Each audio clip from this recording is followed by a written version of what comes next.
بسم اللہ الرحمن الرحیم۔ بھائی توجہ اس طرف ہو، کتاب کی طرف نہ دیکھیں۔ آج ہماری گفتگو اس بات میں ہے کہ آپ کو کسی کام سے روکا گیا تھا، منع کیا گیا تھا، نہیں کی گئی تھی، اور اس کے بعد پھر آپ کو امر کیا جائے اسی کام کا، تو یہ امر کس بات پہ دلالت کرتا ہے؟ آیا یہ امر دلالت کرتا ہے کہ بھائی وہ جو پابندی تھی وہ ختم ہو گئی، باقی آپ کی مرضی کریں نہ کریں، اباحہ پہ دلالت کرتا ہے، یا یہ امر جو ہے کیا ہے جناب وجوب پہ دلالت کرتا ہے کہ یعنی واجب ہے اب اس کام کو انجام دینا، یا ہم کہیں کہ یہ امر جو مجمل ہے، ہمیں کچھ پتہ نہیں چلتا۔ پھر اس کی ایک مثال دوں، آپ کو یہ کہا گیا کہ جب آپ احرام باندھیں، ٹھیک ہے، تو شکار نہ کریں، نہ کریں کیا ہے؟ نہیں۔ پھر اللہ تعالیٰ نے فرمایا وَإِذَا حَلَلْتُمْ، حللتم کا لفظی ترجمہ سے جب تم حلال ہو جاؤ، لیکن یہاں پر اس کا مطلب یہ ہے کہ جب تم احرام سے باہر آ جاؤ، جب احرام سے آزاد ہو جاؤ، فاصطادوا، تو پھر شکار کرو۔ فاصطادوا کیا ہے؟ یہ فعل امر ہے، ٹھیک ہے۔ اب اس کے بارے میں آپ کیا فرماتے ہیں کہ یہ اباحہ پہ دلالت کرتا ہے وجوب پہ؟ فرماتے ہیں اس میں علماء کے تین قول ہیں۔ علماء کے کتنے قول ہیں؟ تین۔ ایک قول یہ ہے کہ یہ وجوب پہ دلالت کرتا ہے، یعنی اب شکار کرنا واجب ہے۔ دوسرا قول یہ ہے کہ یہ اباحہ پہ دلالت کرتا ہے۔ تیسرا قول یہ ہے کہ بھائی جب تک آس پاس کوئی قرائن نہیں ہوں گے تو ہم فیصلہ نہیں کر پائیں گے، نہ وجوب کا نہ اباحہ کا۔ مصنف صاحب سے پوچھتے ہیں کہ آپ کے نظر کے مطابق یہ کس چیز پر دلالت کرتا ہے، آپ کون سے قول کے قائل ہیں؟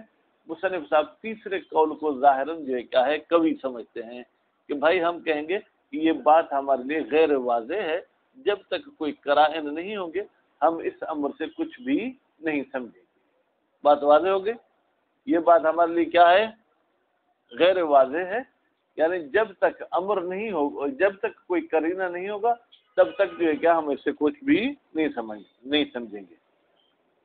اس کے بعد پھر ایک اور بحث ہے، یہ اب ابحاث جو ہے بالکل آسان ہے، اگر جی چاہے تو ہم اجزاء تک پڑھ سکتے ہیں، لیکن جمرات ہے، ٹھیک ہے، تو حسین کی یاد کی وجہ سے آج کم پڑھتے ہیں۔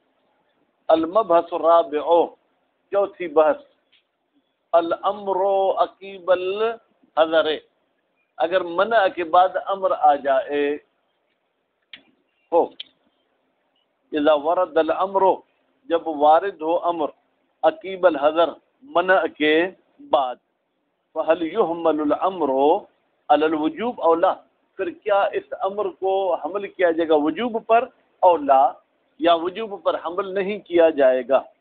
بھائی پہلے مثال دیں، ومثلا قال سبحانہ تعالی احلت لکم بہیمۃ الانعام، مثلا اللہ تعالیٰ نے فرمایا کہ آپ لوگوں کے لیے جانور حلال کیے گئے ہیں، الا، سوائے ان جانوروں کے، ما یتلا علیکم، ٹھیک ہے، جن کی تم پر تلاوت کی جاتی ہے، یعنی جن کا ذکر کیا جاتا ہے۔ دیکھیں حلال کے بعد کچھ اللہ تعالیٰ نے حرام جانور بھی بتائے ہیں، شریعت نے بھی حرام، وہ حلال نہیں ہے، احلت تمہارے لیے حلال ہے، الا، سوائے ان جانوروں کے جن کا ذکر کیا جائے گا، غیر محل صید وانتم حرم، ٹھیک ہے، البتہ وہ حلال نہیں ہوں گے ان کا شکار کرنا، در حالی کہ تم کس حالت میں ہو؟ احرام کی حالت میں ہو، یعنی احرام کی حالت میں حلال جانور کا بھی تم شکار نہیں کر سکتے، تو یہ کیا ہو گیا؟ منع ہو گئی، ٹھیک ہے۔ منع ضرور نہیں ہے کہ لا تضرب اور جو ہے کیا لا تصطد کے ذریعے ہونا چاہیے، جملہ خبریہ بھی کبھی کبھی جو ہے کیا ہے وہ وجوب پر اور منع پر دلالت کرتا ہے۔ ثم قال، پھر اللہ تعالیٰ نے فرمایا وَإِذَا حَلَلْتُمْ، جب تم احرام سے باہر آ جاؤ، فاصطادوا، تو پھر تم شکار کرو۔ اب فاصطادوا یہ کیا ہے؟ فعل امر ہے، ٹھیک ہے۔ اب یہ فعل امر کس پر دلالت کرتا ہے؟ کہ حاجی صاحب جیسے احرام کھولے ان پر واجب ہے کہ جا کے شکار کریں، یا ان کے لیے مباح ہے کہ وہ جا کے شکار کریں، یا کہیں گے کہ فاصطادوا ہمارے لیے واضح بات نہیں۔ فقد اختلف الاصولیون، اختلاف کیا ہے اصول والوں نے فی مدلول حیت الامر، حیت امر کے معنی میں. کون سی حیت امر؟ عقیب الحذر، جو منع کے بعد آتا ہے. الا اقوال، چند اقوال پر انہوں نے اختلاف کیا. ایک قول ظاہرۃ فی الوجوب، بھائی یہ جو حیت ہے یہ ظہور رکھتی ہے کس میں؟ وجوب میں.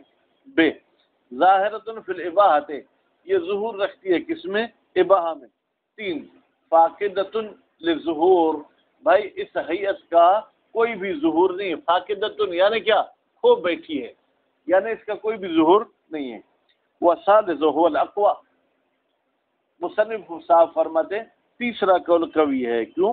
لأن تقدم الحذر، اس لیے کہ منع کا پہلے آنا یصلح، صلاحیت رکھتا ہے.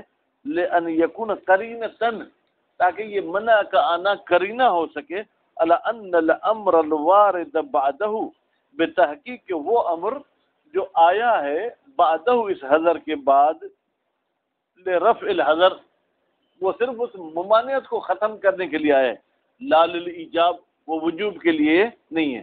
فتکون نتیجۃ ہی الاباحۃ، پھر نتیجہ کیا ہوگا کہ یہ امر اباحہ پہ دلالت کرتا ہے. عاشق کما یحتمل، جس طریقے سے یہ بھی احتمال ہے ان المتکلم لم یعتمد علی تلک القرینۃ، بھائی متکلم نے اس منع والے قرینے پر اعتماد نہیں کیا ہے. واطلق الامر لغایت الایجاب، اور اس نے استعمال کیا ہے اس امر کو ایجاب کے لیے، واجب ہونے کے لیے. فتکون النتیجۃ ہی الوجوب، پھر نتیجہ کیا ہوگا؟ وجوب. دیکھیں عاشق، اباحہ کا بھی احتمال آ گیا، وجوب کا بھی احتمال آ گیا. بس جب دونوں احتمال مساوی ہیں تو پھر یہ بات آپ کے لیے واضح ہوگی یا غیر واضح ہوگی؟ واضح کیسے ہوگی؟ یہاں یہ گلاس پڑا ہے، احتمال ہے کہ مولوی نثار کا ہو، احتمال ہے کہ عاشق کا ہو، پھر گلاس کی مالکیت تو واضح ہے غیر واضح؟ غیر واضح ہو جائے گا. وَلِأَجْلِ الْإِحْتِمَالَيْنِ يَكُونُ الْكَلَامُ مُجْمَلًا، ان دو احتمالات کی وجہ سے مشاہد صاحب یہ کلام کیا ہو جائے گا؟ مجمل ہو جائے گا. نعم، جی ہاں. اذا قامت القرینۃ، جب کوئی قرینہ موجود ہو، آ جائے، علی ان المراد ہو رفع الحذر، کہ بھائی یہاں پر امر سے مراد ہے کہ وہ حذر کو ختم کرنا ہے، تو پھر نتیجے میں اباحہ پہ دلالت کرے گا. فهو امر آخر، ہاں وہ تو الگ بات ہے نا، وہ تو قرینے نے ہم کو سمجھایا. خارج عن البحث، اور یہ ہمارے بحث سے خارج ہے. اور اگر ہمارے پاس کوئی قرینہ آ جائے جو وجوب کا بتائے تو پھر ہم واجب و مراد لیں گے. لیکن ہماری گفتگو یہ ہے کہ منع کے بعد امر آیا ہے اور کوئی بھی قرینہ موجود ہے یا نہیں. عاشق، اب آپ کہاں گئے تھے؟ قرینہ ہے یا نہیں ہے؟